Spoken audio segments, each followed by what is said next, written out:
Hello students, let us start our new chapter, Laws of Motion.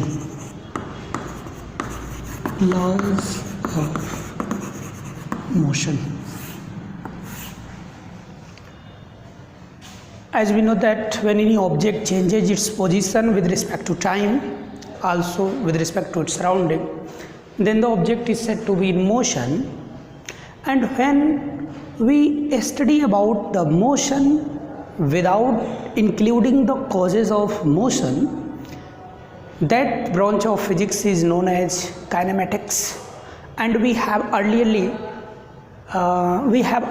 studied about the kinematics, in which we have studied about the three different kinematic equations about uniform accelerated motion, circular motion, motion in a plane, etc.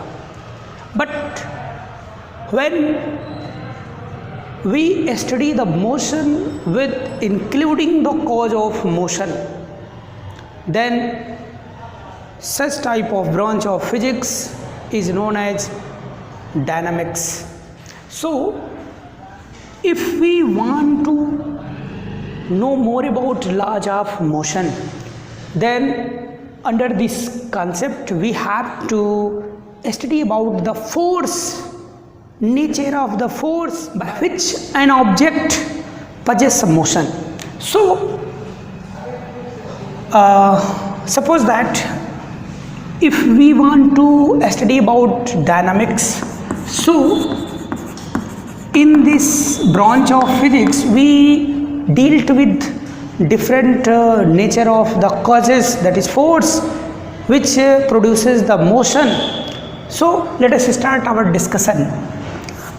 As we know that there is an external force required to move any object in continuous or uniform motion. This rule was given by Aristotle or Arastu about 326 BC.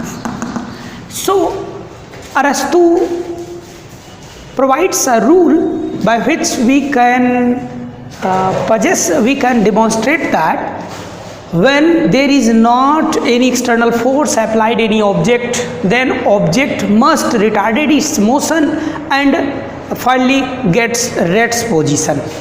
But if you want to make any object in uniform motion along any straight line, then we have required an external force to object in continuous motion. For example, if we roll a ball on the ground surface, then after some distance this ball comes into rest. It means when there is no external force applied on the ball, then ball comes into rest after some time. But if we want to move this ball with a continuous or uniform motion, with uniform speed or uniform velocity in a straight line, then we have to apply some external force continuously on this. And Arastu provides the rule that when you want to make any object in continuous or uniform motion, then you have to apply some external force. But this concept was disproved by Galileo Galilei. Galileo provides a special rule by which we can demonstrate or experimentally observe that there is no need of an external force to move any object in continuous motion or uniform motion. He demonstrated some experimental observation like that. He take some glass balls and he put them on a very smooth frictionless surface, and he released these balls from some certain heights. Then after releasing the ball from this height, ball gets some kinetic energy at this state, and ball moves with a higher speed on the horizontal level. But if we put another inclined surface, smooth frictionless surface at here, then the ball rides up along this track and comes or reached at the same height as it was released from there. So the ball will attain the same height at here. It means if ball was released from a certain height, then after rolling down it goes towards the direction and also on the inclined plane, and after climbing or rising at some height, that height must be equal to the height of the ball from where the ball is fall down. So in this experiment, Galileo found that there is no need of external force to provide the ball to maintain in its motion. He concluded that he improved this experiment that by increasing the inclination of these surfaces.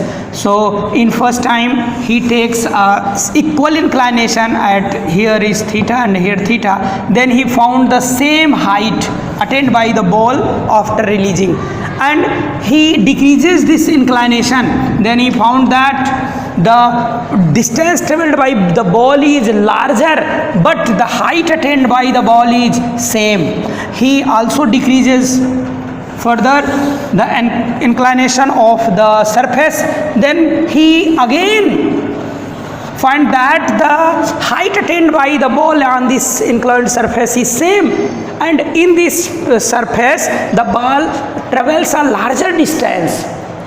Finally, he concluded that if we make zero inclination for this surface, that is the surface can be taken just parallel to the horizon, so ball will move along this horizontal direction until it does not reach at its same height or altitude from where the ball is fall down. So in the horizon direction, the same height attaining is impossible. So we can say that the ball never stops, and ball is continuously going inside the horizontal direction, and it will reach at the infinite and then it will stop. So Galileo concluded that there is no need of an external force or no need of any external agency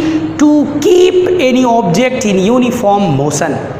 So this concept was known as Aristotle fallacy, that was provided by the Galileo Galilei. Okay, so this is the basic idea which leads the concept of the laws of motion. Galileo provides a basic concept that is known as inertia. What is inertia?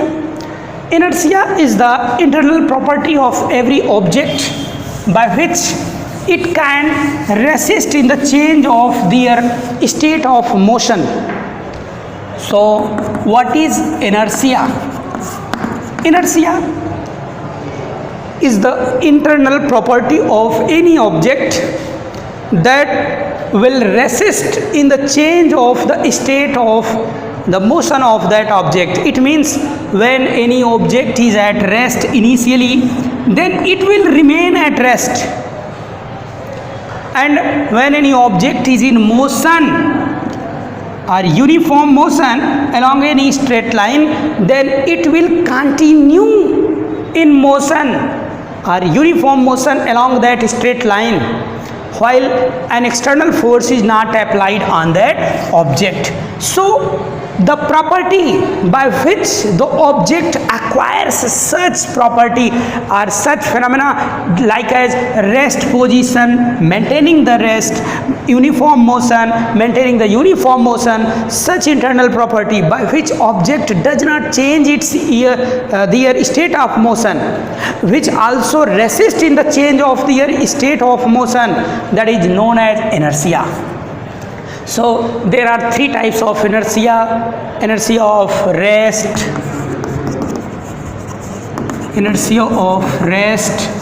second inertia of motion,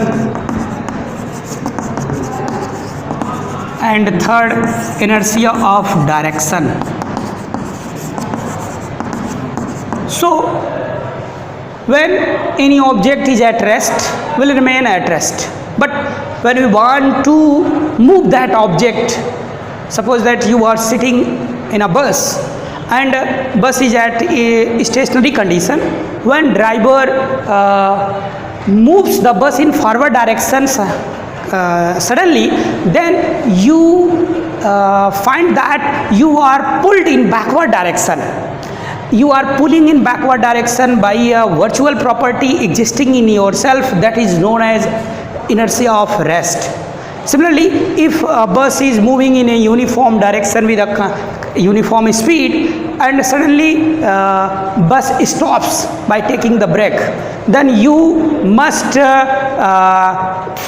fall down in forward direction. So you are falling in forward direction. So this was due to the inertia of the motion. But if a bus is changes its direction of motion, then you must exert some force and you are pulling in the opposite direction in which the bus changes its direction. Suppose that bus is changes its direction in this direction, so you will pulled in opposite direction. So these are the property of inertia by which you can resist in the change of their state. Okay, so this is all about the inertia. Galileo also provides the law of inertia.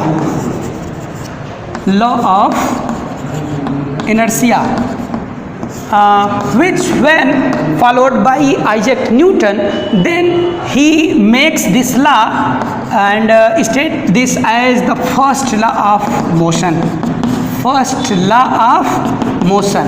So both of these laws are same, and the statement of this law is when any object is at rest, will remain at rest, and when any object is in motion, will continue in motion along any straight line or uniform motion until an external force is not applied on that object.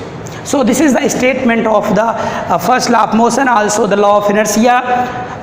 It means when any object is at rest, will remain at rest, and when there is an object in uniform motion, then the uniformity of the motion of that object will not change during motion until an external force is not applied on that object. Okay, so this is all about the basic concept of the laws of motion. So tomorrow we will discuss about the detail of the first law of motion and some examples of first law of motion, then second law of motion and examples of the second law of motion. Okay, till now, take care. Thank you.